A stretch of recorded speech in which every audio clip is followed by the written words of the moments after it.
আমার নবীজি মক্কা থেকে মদিনায় যখন হিজরত করার জন্য রওনা দিলেন, আবু বকরের দরজায় গেল করেন, আবু বকর, আজকে মক্কা থেকে মদিনায় হিজরত করে চলে যেতে হবে।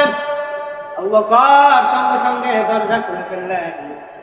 নবীজি বললেন, আবু বকর, তুমি কি রাতের বেলা ঘুমাও? আবু বকর, ইয়া রাসূলুল্লাহ, ইয়া হাবিবাল্লাহ, আমি যেদিন থেকে শুনেছি আপনি মক্কা থেকে মদিনায় হিজরত করে চলে যাবেন, ইয়া রাসূলুল্লাহ, ইয়া হাবিবাল্লাহ, আমি সেদিন থেকে কোনদিন আমার বিছানায় লাগাই নাই। নবীজিকে সাথে নিয়ে আবু বকর সহ যখন মদিনায় চলে যায়, আবু বকর ডাক দেয়, ইয়া রাসূলুল্লাহ, ইয়া হাবিবাল্লাহ, ওই যে কাফেরদের পা মোবারক দেখা যায়, আমরা তো দুইজন, আমাদের সাথে তো কেউ নাই। নবীজি ডাক দেয়া কয়, আবু বকর, আমরা দুইজন না, আমাদের সাথে একজন আছেন, তিনি কে? এভাবে আলোচনা করেন হাবিবুর রহমান যুক্তিবাদী।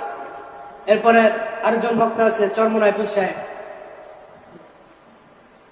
ও পর্দার আড়ালের মা বোনেরা, ও যুবক ভাইরা, আগে আমার মাওলার সেন, তারপর মাওলার কবরে যা।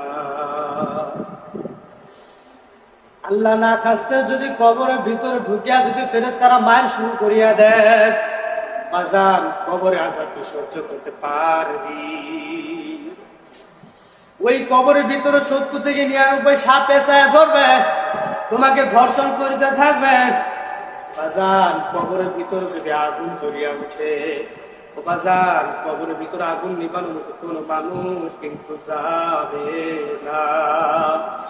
ও বাজান দুনিয়ার ভিতরে আগুন জ্বলে কত মানুষ দৌড়ায় দৌড়ায় আসে, তোমার কবরের ভিতরে যদি আগুন জ্বলিয়া যায়, তোমার আগুন নিবানোর মতো কোনো মানুষ কিন্তু যাবে না। ও বাজান আগে মাওলার সেন, আমার মাওলার না চিনিয়া কেউ মাওলার কবরে যায় না।